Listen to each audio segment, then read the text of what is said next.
Hi everyone, welcome to Casual Watch Talk Live. This should be a fun show. We've already got questions coming in, so please keep them rolling in. I'm joined by my panel. So I'm joined by Mark from On Liberty and Patrick from Pocket Watch Time. Hello, hello. Mark, do you want to kick us off with the wristwatch check? Wristwatch. If I can get this thing, it focused a minute ago. So this is Omega Seamaster reference 212. It belongs to. It's the last generation of Seamaster in the perfect blue. Oh, nice. This was my Grail watch for a long time. Awesome. So now I've got to find another Grail. Awesome. Not a difficult challenge. Patrick, before you go, I'm just going to add in Dave from Just the Watch. Dave, thanks for joining us. Hey guys, sorry, a couple minutes late, but no worries. I woke up, saw the thing this morning, and figured I'd try and jump on before heading off to work. Oh, very much appreciated. We're just doing a wristwatch check. Okay. Do you want to go next? So I'm kind of still in my pajamas, sort of. I've got the this is the Casio W217H. This is what I wear to bed every night because I need to see what time my 1-year-old wakes me up in the middle of the night. Pretty comfortable for that. So I haven't changed into something for the day yet, but as an owner of a 2-year-old, I understand that line. Yeah. So Dave, you're saying morning. Where are you located? I am in Japan, so up in northern Japan. So it's 8:30 in the morning here. So yeah, I just finished breakfast, got dressed real quick. Gonna head off to work in a little bit. But awesome. Patrick, do you want to go next? Well, in honor of somewhat late Memorial Day, I'm wearing the Doxa Army, which of course has absolutely nothing to do with Memorial Day, but it's got the word Army in there, so it sounds like it's close enough. Awesome. And then I'm up next, which is I'm wearing at least one of the new Casio. I'll just get rid of that notification. Casio G-Shock fitness ones, and I've actually got another one here as well. Ooh. So they were kind enough to send me one in because I haven't done a live stream for ages. I'm actually got a load of watches here. I've got that ugly Citizen that I threatened to buy on one of the live streams. I actually did buy it, and then I've got the Christopher Ward 12 as well, which I think I might show. Very nice. But yeah, so just the 12, that review will be out very, very soon. So anyway, well, we're doing a questions and answers show, and a big thanks to everyone that has sent questions in already. So let's go through some of them. We've got a big hello to Kevin. Kevin, thanks for joining us. And then, so first one from Boracic Time is, I have to go to work. So if you guys pick this up, my question is, with big brand SRPs skyrocketing, is greedflation a true phenomenon? And if so, will it ultimately harm enthusiasm for watches? Man, Boracic, that is a deep question. But I'll throw my 2 cents in the ring first, just because I feel like I almost just did a little research on this for an episode I did a month ago or so about, expensive watches. And, as much as I tried to research what the price of actually creating a watch is, every company is beyond greedy. But then it comes back down to capitalism and can they be? And I guess the question is, if you can get the price, wouldn't you? If you were going to sell your house and you could get $400,000 for it, but you paid $100,000 for it 20 years ago, you're not going to go out and just be like, "Hey, I'll give it to you for $100 because that's what I bought it for." So, I expect them to make money, and I expect it to be high because obviously these companies want to make more money. So I'm not mad at them, but at the same time, completely it puts a sour taste in my mouth for different watches based on the brand. And one of the big ones for me, which makes me maybe unpopular in the world, is Rolex. I mean, $12,000 for a Rolex Submariner, that's a lot of money. Is that watch really worth $12,000? Like, probably not. But can they get it? Absolutely. Am I on the list to get a green sub? Yes, I am, because it's a nice watch. Yeah. No, interesting take. I don't know, Dave. What do you think? Do you think greedflation is a thing, and do you think it will harm the watch collecting community? Do you think it'll turn people off? Yeah, I mean, I think Patrick's right. I think the brands are going to go, they're going to charge what they can get, and I think they're following the market. I guess the hope is always that it'll balance out, that if people don't want to pay that much for a watch, they won't, and then brands will follow that. I really stay in the lower end of the market. So, for me, it's brands like Seiko and Citizen and maybe Tissot and things like that. And it doesn't seem quite as bad there. I know Seiko's kind of got a bad rap for going up market in a lot of things, but I've been kind of happy to see what they've been doing in the lower range with the Seiko 5 Sports models and the new ones that they've been releasing there. I think there's a lot of variety there. And at least with Seiko, the retail prices are always high, but there always seems to be good secondary market prices for those. So I haven't been too upset about it. And I think as the markets go up for other brands, it opens up the door for micro brands, and we're seeing a lot of interesting things done there. I think it might turn the big brands off to some people, but they think people will move around and go with what they what they're willing to pay. Yeah, you're right. There's so much choice now, isn't there? But Mark, do you have opinion on this one? I think the brands are being entirely sensible. Sensible, yes. It doesn't mean to say I like it. It's been clear from the market reports for 4 or 5 years that all the growth in the watch market is in that 5,000 and up euro segment. Mm. So if you want to grow as a brand, as a brand, and brands are businesses, as far as possible, if you can get in that price bracket where the growth is, that's where you go. Are the margins, we know that there's been significant inflation in the raw materials for making watches. Christopher Ward say some parts are up 30 or 40%. Most brands aren't constrained by the 3x price that Christopher Ward are. So if they can make more money, they have shareholders, they're going to do it. So is it greed, or is it a desire for growth, or are they the same thing?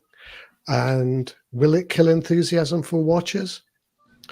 Those people who weren't going to buy a $10,000 watch still aren't going to buy a $10,000 watch, let alone a $15,000 watch. Yeah. So, and don't forget that the watch enthusiast community, although it's been growing, is only a tiny, tiny fraction of the watch market, in a sense that we're loud, but I don't know that we matter.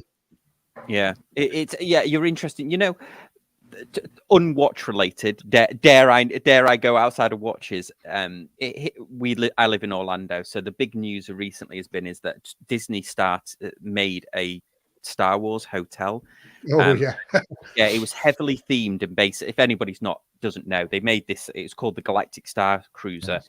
It was supposed to be like a cruise ship in space, and you couldn't just stay there for one night. You had to do a 2-night experience where you were part of the story. That a story played out over 2 days. There was actors there, and you were part of the story. And they priced it at like $6,000 for a family of 4, which was, at the time, people like, that is absolutely wild. But they were doing the same thing. Like, well, if we can get it, we can do it. And it's failed. After 18 months, they're closing it. They're going to close it in September because it turns out that there is those people that are willing to pay for that experience, but they're not going to do it twice. And also, what they did is they priced out all of the people that were the actual Star Wars, or a lot of people that were the Star Wars fans. Yeah. So you're wondering whether I keep forgetting, is it Warren Buffett that says when the tide goes out, you see who was treading water, or you see who was wearing swimming trunks or something? Where it'll be interesting to see during, if there is this year, if there is a slight economic downturn, which brands have really been trying it on with the prices, and actually they haven't got money to sustain a brand. Yeah. I was going to say, with your analogy of the cruise ship, though, also I think they didn't have the Rolex marketing team working the marketing for this, because they made that Starship based on the current generation of characters. And if you just think monetarily, the people from the old gen, those are the people who have money to burn. So those are the people who could afford it. Yeah. The young new generation wouldn't be able to. So it seems like, in my head, that would be a bad strategy. I mean, I could just about be a grandfather, and I'm not sure, and I grew up with Star Wars, remember seeing the original one in 77. I'm not sure I'd want to take grandkids to anything that had the new generation of Star Wars stuff. Just a personal opinion. Probably had something to do with it too. Yeah, absolutely. Kind of another question I have to kind of throw at you guys, just in terms of, the question. I don't know if you've seen it on Monochrome or Fertillo, but are you guys familiar with the J.N. Shapiro brand? Oh, yeah. Yes. So, I got a little bit of heat from him because I had been in contact with him in the past because, he's an American watchmaker, even though he doesn't really make watches. He kind of just does guilloche work. And, he was using Ebausch movements, but he told me a couple years ago that he was going to make his own movement. And I was kind of excited because I'm wow, that would be really cool. And it dropped last week. And I guess I made a comment on one of the, revolutions, or I'm not sure which, post. And I go, because it was 85 grand. And I was like, 85 grand? No.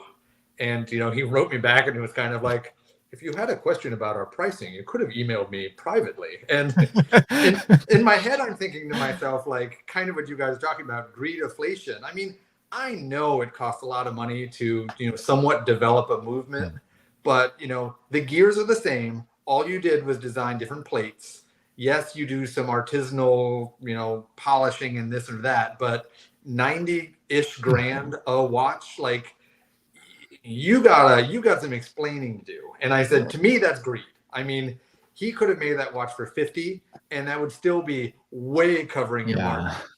And, going that high, as I said, to me, that's greedflation. And I used to kind of be interested in that brand. I'm not even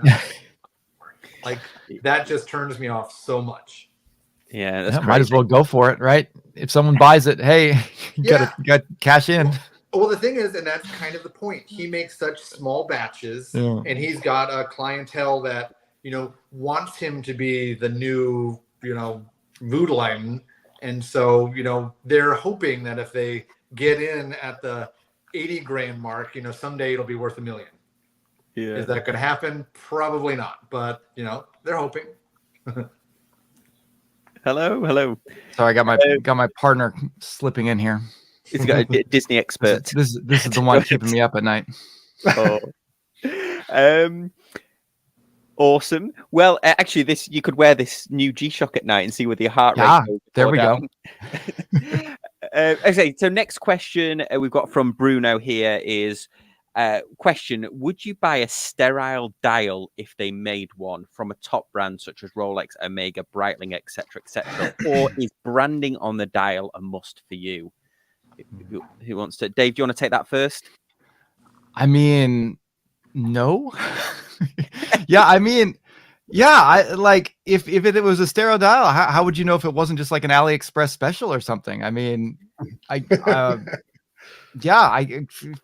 if you're spending that much on a watch, isn't that like the whole point? I mean, again, I've never gone up that far in the range, but I mean, you can get stereo dial Rolexes from AliExpress that are not Rolexes, but they don't have any markings on the dial and whatever. I'm sure there must be some watch enthusiasts out there that are that pure that they would go for that. But I feel like 99% of the people, if you're buying a Rolex, it's largely for the name Rolex on the dial, and you want to show that you're not wearing, a knockoff or an Invicta or something like that. You want it to be very readily visible that that's, what you got. Yeah, and I actually totally agree with you. Does Moser do a sterile dial? Or that's the only brand I could think of that might do a sterile dial. I think Nicholas at Fears has done a sterile dial watch as well, limited edition white sterile dial. But yeah, I mean, to me, it is the brand has to be on there, even if it's Seiko. It's part of the watch, isn't it? It's part of the romance of it. But I suppose the question is sort of, should the quality speak for itself without the brand being there as well? I guess is an option, but. I don't know, Mark, what do you think? Would you buy a sterile dial luxury watch? I think part of it would be it depends how distinctive the watch is to start with. So you could quite easily tell a Seamaster from a Submariner, for example, just the presence of a helium escape valve. I think I'd leave the branding on because I don't think many brands know how to design a dial properly enough to have the design stand up without something at 12 o'clock. So for me, it's an aesthetic choice. The aesthetics of a watch include the brand, whatever that brand is. And you have to be exceptional to get away with a sterile dial, or you have to be someone like, is it CWC that will do sterile dials? So there's one of the military watch guys will do it as well. But then you're making it something for a very specific purpose. So, unless the watch brands suddenly figured out how to do sterile dials, I think the aesthetic of any of the watches would fall off dramatically too. Yeah, absolutely. There's that fears that I was thinking of. So that was so lovely. Nicholas, Okay, yeah, something like that I could see. yeah, But so then Nicholas, that's a very modern aesthetic that I suspect. I mean, I loved it when it came out. I suspect a lot of people couldn't stand to have a watch that sterile. yeah, I'm the same. That's a little bit of a step too far for me, even though I love his normal. Whereas that for me was firmly in my wheelhouse. Like I say, I just ran off to get a prop because it reminded me of that. So this is an interesting pocket watch that, it's a Waltham bridge, but it was sold to another company called Howard. And I guess they got into a fight. So Howard stopped selling them. And so what Waltham did was they scrubbed all evidence of Howard off of it. And so it doesn't have any branding on the dial. The movement used to have, Waltham and or Howard on it. And they scrubbed all the branding off of that as well. And as cool as the watch is, and as rare because it's kind of like it's like a Rolex that had a mistake, but then got pulled off. So, collectors collect that. It's one of my least favorite watches because it doesn't look like anything. It's just bland. Like I miss not seeing just something in the space where the brand is supposed to be. Even if it said spaghetti on it, it just looks like it fills the space. To me, it just looks like an empty watch, and I don't like it so much. Well, so, we're also trained to see something at 12. Mm-hmm. Whether that balances a small seconds or whatever. One of the reasons you have text above and below the pinion is that the human brain likes symmetry, and negative space is scary. If you saw Jodie's last video for the Marlowe, and he's going, "Oh, there's nothing below the pinion. They should have put something in that space." People like stuff in that space, and you have to train yourself not to. You have to train yourself to see negative space as a virtue. The only wristwatch I ever owned that didn't have it was it was a Loomtech. It was just some weird boutique brand, but they made a reverse loom California dial, and I kind of thought it was neat because we don't see very many reverse loom California dials. But thankfully, I know that's pushing all of Mark's buttons, but I just disliked it so much. After time, I sold it off. Yeah. No, interesting point. Okay, so there's actually two in-depth questions here. So maybe I'll go with William first because we've got a good one from Underachieving Watch Collector as well. So William says, do you think the grey market prices affect retail prices in certain brands? No. Go on, Mark. Explain the head shake. Well, if they did, there's a whole bunch of competition authorities all around Europe about to shut that brand down real fast. The brands make their money when they sell the watch. Yeah. I must admit, I've often thought cynically in the past that Rolex should chase the grey market with their pricing just to see how far it can go, just as a thought experiment. But if a brand is looking to pitch its pricing on the grey market, then that comes with a suspicion of manipulation of the grey market. competition authorities would come down on them so hard that they'd never ever do it again.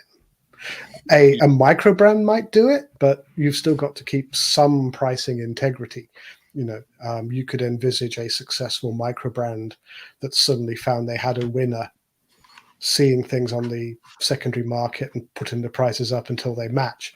But sooner or later, that enthusiasm will dry up, probably sooner rather than later. Yeah. Dave, what do you think on this? Do you ever look on the grey market for watches? Yeah, I mean, again, mostly what I'm looking at are affordable ones, and for that end, the gray market's cheaper. It's not above the pricing. But yeah, I mean, I don't think that brands probably put a lot of stock into it, but I wouldn't be surprised if they're keeping track of it, and if as gauging with new releases and things and evaluating the pricing. I'm sure it probably plays some little bit into their thinking on that, but yeah, I don't think it's a major factor. Yeah. I think I know if I interpreted this question slightly different about does it make you think differently about the retail price of watches? And I think an example of this, although it's fading away now with Breitling's new leadership, but Breitling at one time, you could easily get them on the grey market for 30% off their retail price. And I think that did cloud my judgment about the retail price. Like I would have never have gone into a Breitling. I mean, I bought a Breitling's pre-owned, but if I was buying a new one, I would have bought it off Joma Shop at the time because they were 30% off. It would never have even occurred to me to go in and pay full retail for a Breitling. So I wonder if it's, I interpreted it kind of that way. Does it affect your view of the retail price? If you can Well, get the it? other thing for Well, that, Sam, is that it affects people's perception of the brand. That brand can't be any good if I can always get it for 30% off. So... well, like for the Aquaterra the as brand, well. it's a bad idea. If things are selling the lower. Aquaterra was the same, wasn't it? Like the Aquaterra, where you could get deals, real deals on them on Joma Shop. I don't know if I doubt that's still the case, but they had every Aquaterra flavor you could ever hope for on Joma Shop at one time. But I don't know, Patrick. How did you interpret that question? What do you think? I mean, I think I already got it. The rest of the panel's way of just does it really affect it? I mean, I don't think it affects it, but I think they're paying attention. I mean, if the Rolexes weren't getting, double retail in the gray market, I doubt Rolex would be upping their prices 4%, 10% every year. They would say, okay, well, I don't think we can raise anymore. So, no, I think they are paying attention, but I don't think, unless there's the rumor that AP is going to allow their boutiques to sell AP at, going rate, which if that happens, then I guess it definitely will affect the retail price. But, I don't think that's going to happen for any of the normal stores. So, as I said, I don't think it really affects, but I do think they're paying attention. How do you guys think the Rolex pre-owned, certified pre-owned thing is going to play in that? Because it seems like that's kind of like, I'm not that into following the Rolex, but it sounds like they're kind of they're kind of getting into the gray market in a sense, or competing with it in this. And I was really surprised to hear that, like, correct me if I'm wrong, but like when they're releasing watches that, a lot of times it's higher than the retail price of a new one. Oh, it's completely higher, and it's higher than even so that was like price. So they're kind of chasing that a little bit in that, it felt like to me, but I don't know. I'm again not into the luxury segment of things at all, but I was curious what you guys thought about that. Well, the part that I don't understand about their system is, one, yes, they're chasing gray market prices, and hey, I can't blame them for doing it. It makes sense, but because they service it and give you a special badge, they're making it about $3 or $4 grand even higher than the gray market price. Yeah. And what's weird is they're not making any allowances for a date. So if you've got a 2000 sub and a 2008 sub, if they've got the same, SKU number, they're priced the same, which to me makes absolutely zero sense. I mean, unless you're looking for a birthday watch, why would you get an 8-year-old older watch that's the exact same model, same spec, same tech for the same price? Where, in the world of gray market, they make lots of allowances for, year of a watch. And I think you have to be very careful to make the difference between Rolex and the ADs who are participating in the program. because it's not Rolex setting the price. It's the ADs that are setting the price. Because if it is Rolex setting the price, all those nasty competition authorities will be knocking on the door in Geneva. Yeah, it's their kind of. So that's why you have to be very careful to make that difference between the two, because I'm absolutely certain Rolex's lawyers are laying down the law. Rolex is not setting the price. It's the ADs that are setting the price. Yeah, it's interesting. Also, I think when you're in an AD, that at least that frustration of where people have the frustration of not being able to buy anything. It's like, well, you could buy one here. They're more expensive, but there is actually one here. If you really wanted it. And I guess it would come to the fact that if money was no object, if you just wanted the watch, then also having that security that you bought it, because I bought it from Rolex. But I think you're right, Mark. I think that it's actually run by somebody else, isn't it? It's like Hodinkee using Crown and Caliber to sell their pre-owned watches. I think it's like with my AD, they're not doing the pure Rolex pre-owned, but they were starting to sell pre-owned Rolexes, and they initially started really high, and you could see the prices coming down after they didn't sell for months. So definitely, the AD was in charge of the pricing for that. Yeah, and the other thing, I mean, for Rolex in particular, as Sam said, it does allow the ADs to sell something when there's nothing for sale, which has to be good for the ADs, certainly. Mm-hmm. Yeah, absolutely. Okay, well then we've got a good question here from Underachieving Watch Collector, which is: if you blew up your collection and spent the proceeds on 2 watches, what would they be? Who wants to go first? Well, I have a ready answer, so maybe I will. Please, yeah, fire away.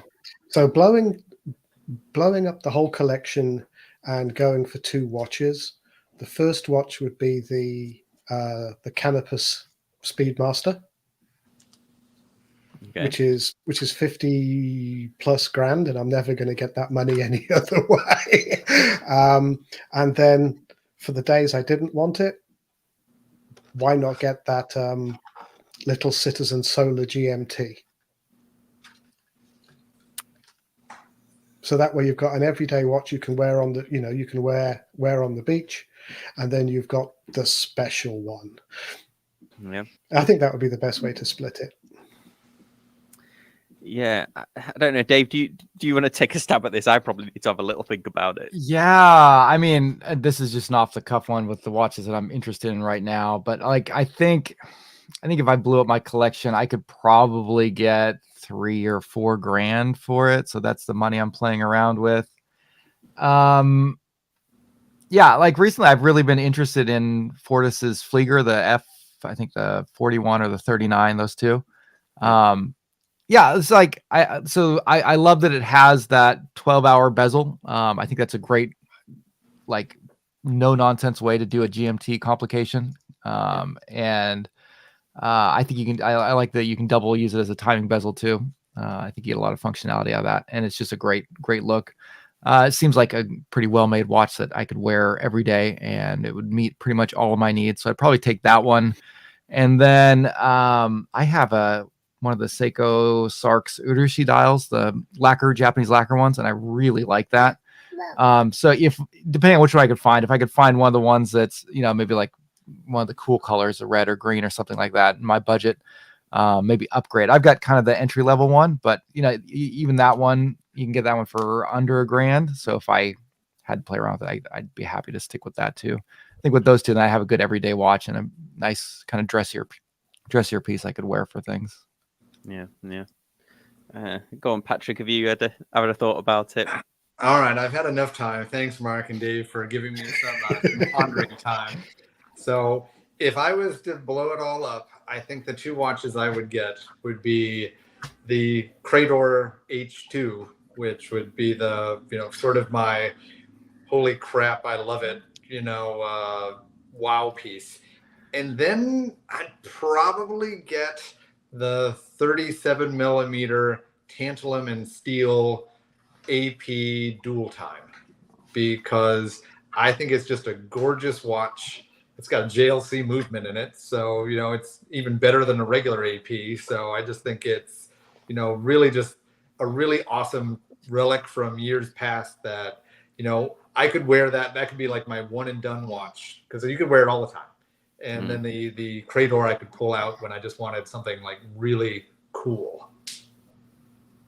Yeah, I think if it was me and if I was going to sell all my collection, I could squeak out enough money, I would love that titanium Rolex Yachtmaster. There's just something about it that I think that could be like the one watch. But the thing with this collecting is it's the journey. I'm finding out it's the journey, isn't it, rather than the destination that's the fun bit. And then I would definitely have like a quartz watch, even the quartz, the Seiko quartz that I've got. But I would probably have a Seiko quartz watch, the Seiko GMT Sumo that I've got, something similar to that. I'd have one quartz, maybe even a quartz G-Shock, and then probably have that Rolex, probably have that Yachtmaster would probably be my two if I was gonna sell everything off. And I will be doing a big watch sale. I've got to say, this is a great good segue. On Whatnot this Sunday on Whatnot, 6 o'clock Eastern, 6 p.m. Eastern, after the live stream that we do. I'll be doing a Whatnot, a bunch of watches that I've reviewed recently. I'll be selling them on Whatnot. So if you don't follow me on Whatnot, head on over there. Don't okay, Christopher Ward catch you putting their 12 on it. Oh yeah, don't put that on my mistake. No, this is definitely. I was not one of the lucky people who got to keep there. This 12 certainly goes back. But I mean, to your point, Mark, this is the one that looks a little bit like the Chapac Antarctique with the blue, the sort of the bluey silver dial. Okay, anyway, next. It's funny. So with that question over, I'm gonna have to head out, guys. So I gotta get off to work. It's 9 o'clock here. So Dave, thanks so much. But yeah, thanks for letting me stop by for a little bit. This was fun. I know it's kind of hard with the time difference sometimes, but I'm glad it worked out a little bit here. Yeah, really appreciate it. Thank you for joining us. Yeah, all right, you guys have fun with the rest of it. We'll see you later. Yeah. Thank you. Say bye. Say bye. Okay. Bye. Okay. It's funny, sort of. No one actually looks at the Formex Reef GMT and complains that that's got Chapac Antarctique indices as well, because it does. It's exactly the same shape. So it's funny where you can take your reference from, but. Yeah, and it's a real. I actually made reference to this in the 12 review, but I'm going to cut it out because I ended up sounding like a bit of an arse. But I did make a statement about how it's funny that you can do a review talking about how good quality and how great value for money Christopher Ward is, but and nobody ever argues that in the comments. They always it's like little. They just pick at little tiny things all the time. Like, oh, it'd be good if it was like this, or it'd be good if it like that. Almost like they're justifying like why they wouldn't buy it, even though it's even though the review clearly shows that it's, or at least the review highlights what good value for money is. It's almost like, but it still makes me uncomfortable. I'll just pick at this little tiny thing about it, which is like a weird Christopher Ward review. You get it on other reviews, but it's weird, like a real phenomenon when I do Christopher Ward reviews. There's usual little tiny details that always used to be the name on the dial, didn't it? Like, that's a great value for money. Well, I couldn't live with the name on the dial. So it's a real funny phenomenon with Christopher Ward. I'm not quite sure why, but it won't stop me reviewing him. Even though I'm getting no love, they're not sending me free watches. They don't have to. Nobody has to send me a free watch. I'm glad. But Sam, with your new 30,000 subscribers, I think Christopher Ward should start taking you a bit more seriously. Christopher Ward. Well, I mean, I'm still living it. Look how much use this bottle's got. It's it's getting a lot of use. Okay, we've got another question. Enough about me grandstanding about Christopher Ward. Question. It seems that most of the luxury brands all have some sort of dive watch, bezel, link bracelet. All of the basic dive watch features appear to be versions of one another, aka a homage. Not everyone has a dive watch, though, do they? Not every brand has a dive watch, but like for example, Fears. Like I've been busting Nicholas's chops about doing a dive watch because Fears of yesteryear before Nicholas, when the brand was alive before this iteration, they did have a really cool looking dive watch. But it's interesting. I think most brands feel like they have to have a dive watch in the catalog, don't they? I think. And there's only so many ways to skin the dive watch cat. Yeah. It's, a dive watch has to be legible. It has to have a unidirectional bezel. It has to have indices and a differentiator at 12. Mm-hmm. Okay, that's your bagel. Now you're going to add sesame seeds to it, or whatever other crimes people commit to the perfect plain bagel. There's only so many ways to make a dive watch. Sooner or later, they're all going to look like a copy of something. Well, this is the thing, isn't there? There's a utility to it that almost has to be replicated. So a screw-in crown, a clearly legible dial with high contrast, because that's what you need when you're diving, and also a bezel that is ratcheted to a sense, so you can only minus time, you can't plus it if you are using it for oxygen. And then also actually the bezel itself with the appropriate timing mechanisms on, and usually 60 or 120 clicks, has some sort of water resistance over 100 meters. So there is a certain paint by numbers aspect to doing a dive watch, where there's certain points that you have to hit, I suppose. And like to your point, Mark, there's even an ISO standard that says you've got to meet certain things. So if there were only 2 dive watches in the world, and that would be the Blancpain 50 fathoms and the Submariner, go back to 1953, people would be complaining that they're copies of each other because they both have the same features. Zodiac's Seawolf, Super Seawolf, the Zodiac Seawolf that was released, that all 3 of them released at the same time, the same year. And guess what? They all have the same features. Yeah, exactly. I think it was good that going off script again with Outside of the Watch Wheel, but Ed Sheeran, when he just defended that case against the estate of Marvin Gaye, they said that he used part of his songs, and he said, look, it's 3 chords. There's 3 chords that is in all, and he played, part of his defense is he played, I thought, 15 songs or something that used the same chord sequence, and he says you cannot copyright this chord sequence because it's in so many, it's used in so many. So you can copyright the lyrics and the song itself, but you can't copyright the chord sequence. And I think that's probably, that was a really tenuous link, but the same elements have to be there for a dive watch. But it is a good question.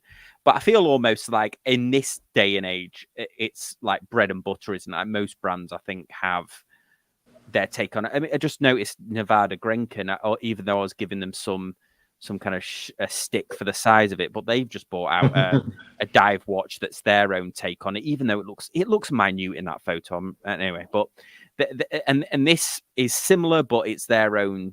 It's similar to a few others, but it's their own twist on it, and it's not a direct copy. Well, it's funny you bring that one up, because I was just agreeing with an underachieving watch collector, because he was saying that he wanted a Blancpain that's less than 45 millimeters, and I completely agree. I want one less than 45 millimeters because it just won't fit my 6.5-inch wrists. But you kind of have to take it, as Mark said, as the standard of a diver, and then what I kind of call the city diver, which is like I'm not really diving with this watch, because Blancpain probably makes them that big because the size brings legibility. When you make a 38 millimeter, fake diver like that Grenchen, as you said, it's almost too small to see. But we need to quit lying to ourselves. No one's diving with these watches. So I mean, this has got a depth gauge on it, which you could. This is a Citizen, a quartz Citizen. So that's a hell of a diver. But the thing is, historically, I suspect how big was a 1953 diver? Probably wasn't 40 plus. It was 36, 38. Yeah. So, but then dials were simpler. You don't have all the things that you need to put on a dial or a bezel now to differentiate yourself. So you could get away with being smaller and simpler. Mhm. As the number of choices goes up, the means to differentiate yourself get wilder and wilder, I suspect.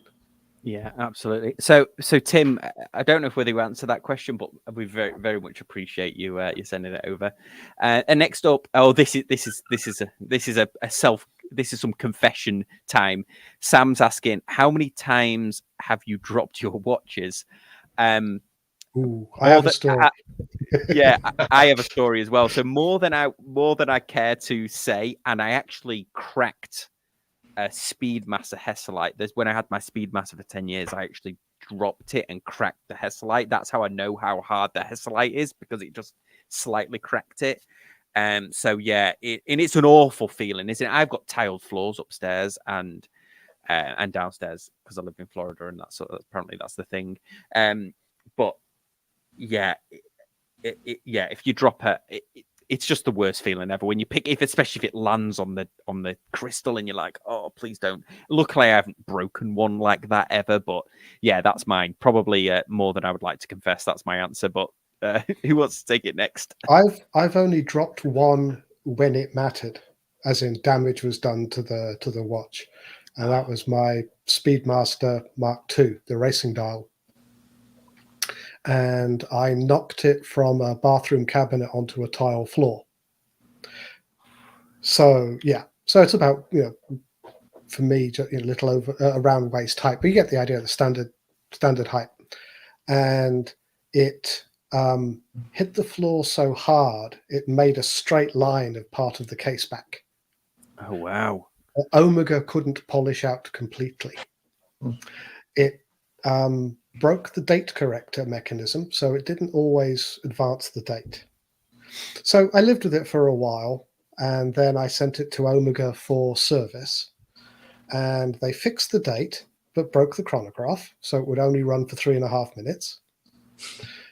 So I sent it back. All this, I paid for the service. I'm not telling Omega that it broke, because quite frankly, you just look at the watch and go, this didn't break, mate. You broke it. So it's my fault. So I'll pay for the $750 service. So they sent it back with the date corrector working, but the chronograph broken. They sent it back. They fixed the chronograph, but broke the date corrector, and misaligned one of the chronograph hands. So then they've had it back. I sent it back again, and right now it works. But a mechanical watch, don't drop them. Please don't drop them. It's just not fun. Yeah. Well, I'm lucky enough that I've only dropped one watch, knock on fake wood, and it was the most unlucky drop because we went to the beach. I was dating a girl, and we went to the beach, and I put the watch in my shoe. And I guess when I was putting my shoes back on, I forgot that I put it in there. And so I picked up the shoes, and it fell right to the road. And so it fell on the street, and then there must have been a pebble. And that pebble, it was a titanium watch. It pretty much made like a bullet hole in the titanium. So there was not a scratch on the watch, but there was just a giant divot where that little stone went. And I was so shocked of how soft the titanium was. But I won't tell you that I took a Dremel to it and some nice fine grit sandpaper and made it almost look like it didn't exist. Oh dear. There's that great Hodinkee article, wasn't it? I think they did. Was it a couple of like a Veterans Day or something they did where that gentleman, was it in Vietnam, he'd been shot in the watch or something. The watch had taken a bullet. That it was at Tudor Submariner or something. That was one of the great back in the heyday of Hodinkee, when they were writing some really, really interesting articles. That bullet must have been almost completely out of energy, because had it been even close to him, it would have gone through the watch, through his wrist, and through the guy behind him as well. Yeah. So next one up is Williams. It says yes. Is he allowed a second question? Yeah, absolutely is. Yeah. And hi, William. He often messages me on Instagram. If I'm allowed a second question, have you ever bought or sold a watch that was more emotional than expected? I don't know. I sell a lot of watches. I even sold my Speedmaster that I had for 10 years. it doesn't. I don't know. I had this.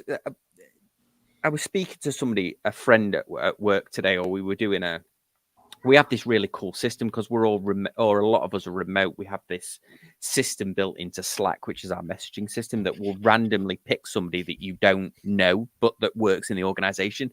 And it'll put a meeting on your calendar for 30 minutes. And what's good is that you get to meet people. Yeah, no, you get to meet people that I wouldn't normally meet. So I was chatting to a developer today that I don't normally interface directly with the developers at work. And he was, and inevitably I talk about the YouTube channel, and he was actually asking me about. So it was funny because he asked me to explain what are the three big things about watches. So I told him like mechanical and quartz and stuff like that. I was saying to him about because he was asking always quartz like a crystal. Explain that, and I was like, well, what's funny is in like holistic medicine or whatever the term for people that use crystal healing, that quartz is the energy crystal. And you think, oh, that's, if you don't believe in that, you're like, oh, that's a bit weird. Energy, how's it going to give you energy? But also it is energy. When you apply electric magnetism, that's what is the energy that's regulating the watch, isn't it? Which is weird. But one of the things that he asked me about was the YouTube videos. I explained to him that Am I rambling here? I'll explain. No. You're making Mark have a heart attack because you're talking about quartz and energy, and he's thinking like, no. Well, it's so the idea in like crystal, isn't it? Is if you put it in water, don't you, and it gives you energy. Or if you're not supposed to have a quartz crystal in crystalline, you're not supposed to have like a quartz near your bed or something like that because it's supposed to be like the energy crystal. So, but there's some like not. It's not emitting energy in a watch, is it? It's like vibrating to regulate the watch, isn't it? Or it's vibrating to cause the. Anyway, I've got that. Maybe that's another question. But anyway, in fact, go on. Let's answer that question, and I'll carry on. What do you think on that, Mark? Ignoring everything you just said about quartz mechanisms, I think. Yeah. Well, it's a piezoelectric crystal, but that's another story. Watches that I've never had an emotional impact from selling a watch. I would say the first proper Swiss watch I bought, my Oris Aquis, 10 years ago, when you suddenly go from, cheap Casios or $200 Seikos to spend it the first time you spend over $1,000 in a watch. And you go in and you have to convince yourself that you have every right to be in that jeweler buying a watch. Yeah, that's a good point, actually. And it can happen to you at any age, mid 40s. For me, it was the first time I spent over $1,000 on a watch. So you have to psych yourself up. And then you have to convince yourself you've done the right thing once you walk out of the shop. So I still have that Oris. It's great. And then it's the first time you make the next step up in price, however you define that, whether it's, $1,000 going to $5,000. So my Speedmaster Mark II that Omega have buggered about with was the first time I made that next step up. And both of those are scary, frightening experiences, very emotional experiences, and probably why I still have both those watches and will never get rid of them. Yeah, I hadn't factored in the bit about the buying, because that is more emotional than the selling, I think, for me. Like when I went into Rolex and they present you with the box and the catalog, and you have like the little, it's only like Perrier water, but it tastes like it's much more fancier than it is. that whole song and dance that they do. But it's funny. I thought we were gonna talk about quartz then, but to finish my last thought, I was talking to him about reviewing watches, then sort of selling them afterwards, and that I think because I review so many watches, I don't get like emotionally attached to them like I think I would do, like I think I have done in the past, I would say. But yeah. But Patrick, have you ever got any emotional from selling or buying? I mean, I'll tell you a lucky me story, which is, I don't buy that many watches that I don't absolutely love. So it's rare that I sell a watch, period, unless I actually probably had to buy it sight unseen. And when I got it, I was just like, ooh, that wasn't what I was expecting. And so there's only one watch that I've ever sold that I didn't necessarily want to sell, but I just had to. And I'll give you a hint. I just bought it back. Oh. So in the next couple of weeks, it should come back to me, and I will make do for the mistake I made a long time ago, because I didn't want to sell it, and well, now it's back in the collection. And I've never done that. I've never rebought. No, me what neither. I've sold. so, To me, but I mean, yeah, to kind of get down to the moral of the story is, I'm not, I guess, I am emotionally invested, but I've I don't buy enough watches that I'm, either like getting rid of them because I'm just kind of trying it out. Like, even though I buy a lot of stuff, I think about it a lot before I buy it. And, I know I'm going to like it when I get it, unless I didn't have the opportunity to know. And sadly, in this world, sometimes you do have to buy things sight unseen, and you are either grossly impressed or grossly not impressed. And yeah. But I also think the strongest reaction I think I've ever had to a watch buying experience was not buying a watch, because Yeah. I'd lusted after it for ages, and then I saw it in the flesh and I ran away in horror. That is definitely one as well. Or when you order it online and you're like, oh, you just get. There's only 2 watches where I've ordered them online, open them up, and I'm like, oh no, that is not at all how I imagined it. Oh, that's not at all what I thought it was going to be. One was actually a Squale. Somebody was asking about a Squale in the chat before. One was that Squale 50, whatever it's called. But well, should we jump on to another question here? So actually, I'm gonna. This is, I think somebody's answered an interesting question here, and I think for me the answer's the same. So Dave asked, why is Rolex so terrific? Go ahead, Sam. well, then Sam asked, which watch has the best strap bracelet in your opinion? Well, one of the reasons that Rolex is so terrific, I think, is because their bracelets are phenomenal. The best bracelet that I have ever seen on a watch, or had on a watch, or felt on a watch, is the Rolex Jubilee. I think it's the best bracelet ever of any watch. Second, I would say the Christopher Ward with its ratcheted clasp is awesome. So yeah, I think for me, one of the things that makes Rolex so good is their bracelets. So I throw it to the rest of the panel. Which watch has the best strap bracelet in your opinion? Omega for the best rubber strap. Okay. Patrick? Yeah, okay, good. Patrick? I mean, I'm going to sound like a real weirdo here.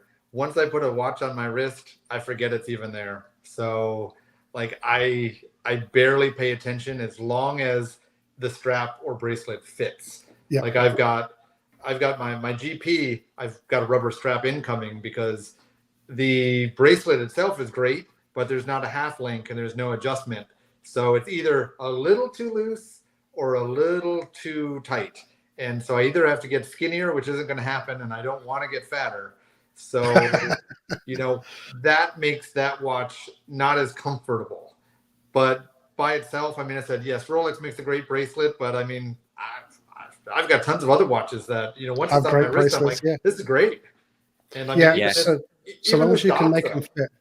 I mean, this Doxa's got a nice thick rubber on it. The clasp is, a big old clasp that sort of, balances the weight of the movement. And, once it's on your wrist, it doesn't move. It's great. Well, that's a testament to itself, isn't it? Because if you do feel the watch on your wrist, if it's hanging off, if you start getting that little crown mark on your hand, if you can feel it, then it's a testament that the watches that you do have, you forget that they're on the wrist. That's a testament to the balance and the execution of the case in combination with the bracelet or strap. So I think that's a good one.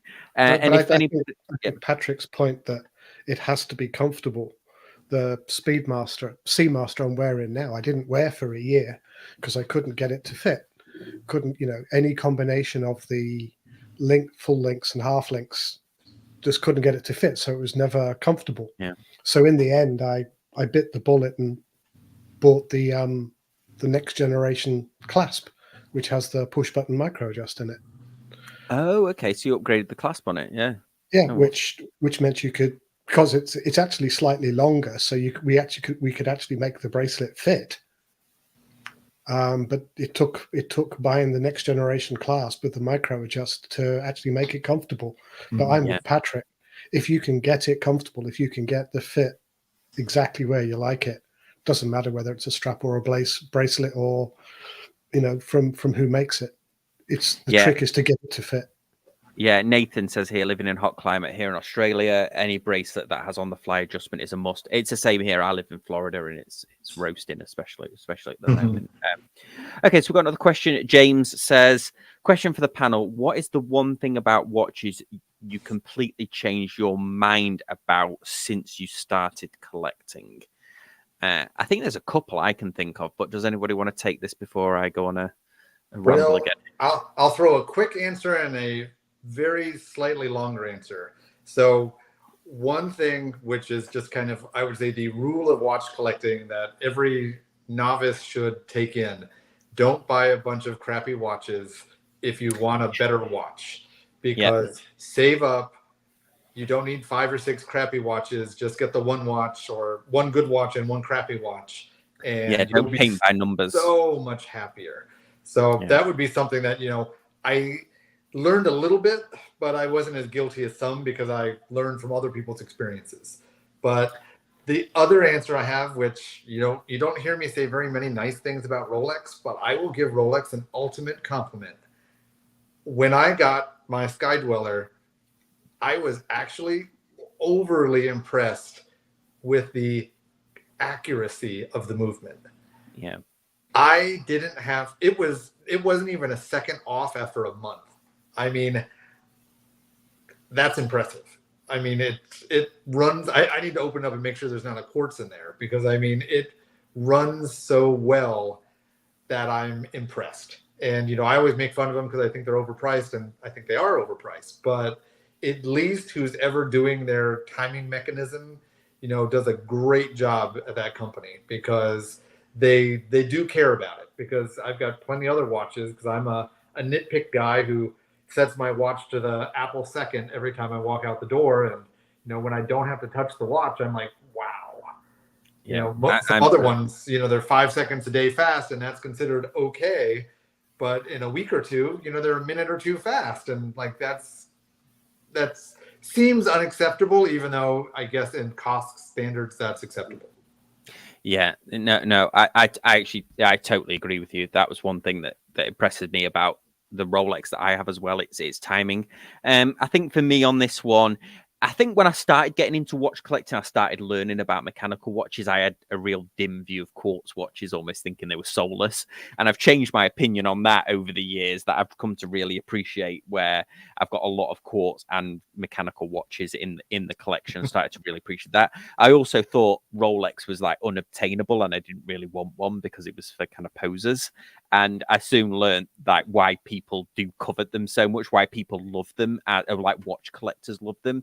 So, and I was definitely impressed when I actually managed to. And that was a huge mental leap, trying to buy a Rolex. That was the most expensive watch I'd ever had, like trying to justify that in my own head.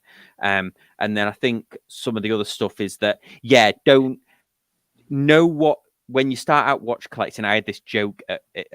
We have an internal chat at work where we discuss watches, like a watch group, and one of the managers said to me, "Oh, I'm really like Hamilton." He's got into watch collecting recently, and he's at the Hamilton khaki stage. So I said, "Oh, congratulations, you're at the Hamilton khaki stage." And I said, "Now you need to answer all these questions about Hamilton before you progress to the Tudor stage." I said to him, he's in watch collecting. I said, and thankfully you missed the Omega Seamaster phase, which is the phase that I think a lot of people go to, where it's like, oh wow, there's this Omega dress watch for $500 on eBay. It's a vintage Seamaster. Oh, that would look really good in my collection. And why is it so cheap? I'll add that. And you never see anybody wearing them, but I think a lot of watch collectors are like, oh, an Omega for $500, and it's usually that sort of dress the original Seamaster that dressed Seamaster. So I was joking saying that he kind of skipped that phase, but I think a lot of people go through that phase of buying that Omega or obsessing about it, and then it's painted by numbers like, oh, I need a pilot watch, I need a dress watch, I need a thing watch, and it's like knowing what you like. But maybe you have to go through that stage to know what you like. I mean, I've bought and sold loads of watches, and now and even now I think I'm refining my taste each time. Yeah, as long as you skip the Indiegogo phase or the what's the other one where you Kickstarter. Yeah, Kickstarter. I've had some good Kickstarter watches. I got like 3 or 4 watches, many years ago, but none of them lasted. None of them I kept. They were fun for what they were, but I mean, if I look back, I probably spent $2-3 grand on watches that I would have much rather invested that into something that I would have kept to this day. Yeah. Absolutely. Mark, what do you think on this one? What's the one thing that's... I don't think I've completely changed my mind about anything on terms of the watch buying stuff. I've gone through all the stages of quartz is great, quartz is crap, quartz is great, quartz is crap. Yeah. And you reach a point where you go, it doesn't matter. Mm-hmm. But I am conscious that my tastes changed or have changed and are still changing. So it's learning what you value, not completely changing your mind.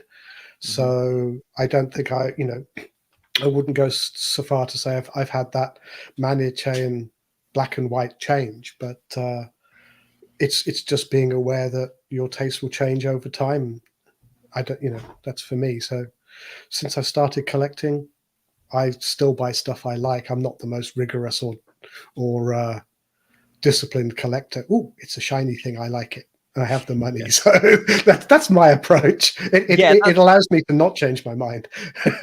Be honest with yourself about what you like, because it's a fun hobby, isn't it, at the end of the day? And you can always sell a watch if you really hate it. There's always a way. You might have to take a bath on a few of them, but there's usually always a way. Hang on to a watch that you don't love.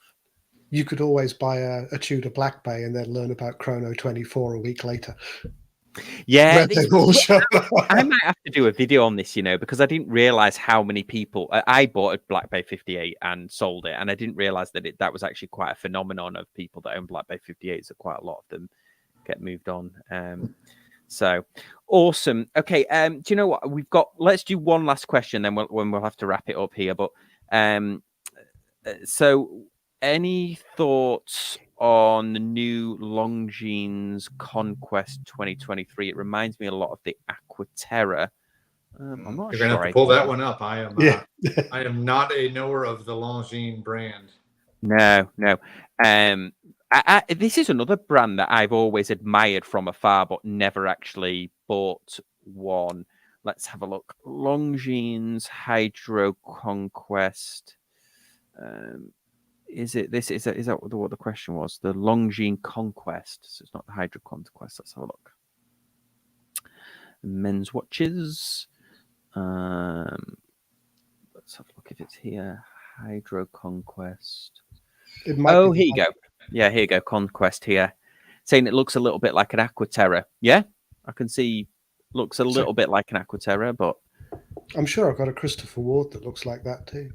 Yeah, those hands. Yeah, I quite like the look of that. It's got the Hydro Conquest crown on it as well, which is interesting to see on a sports watch. That's more Explorer than Aquaterra to me. Yeah, I wonder if there's lume on that, because the numbers are quite large compared to the size of the dial. Yeah, and the doesn't look like that's loomed, does it? Unless they're loomed on one side. This one might not be the new one. He just put a message up there that said the new one, that's not it. So okay. I don't know if they came out with a newer version. You might have to Google it. Okay. Yeah, I mean, you'd think it'd be on their website, but maybe it's so new it's... Yeah. So I guess none of us are really familiar with it to give you an honest opinion. Yeah. I mean, really, to me, it would just be a difference of the price, because if you're going to get a lot more loving from general people with an Omega than you will with a Longines, and part of this thing we do, is the kind of get some of the cool cred. And well, actually, if you go to Asia, you'll probably get a lot more loving for the Longines rather than the Omega. yeah, I know they're popular over there. But, yeah, this is a lot more refined, isn't it? Yeah, this 2023 is a lot more refined of a watch. I quite like the look of that actually. It's lost They've the lost the conquest. numbers. They've got the indices. Yeah, That's kind of cool, but it's over an Aquaterra. yeah.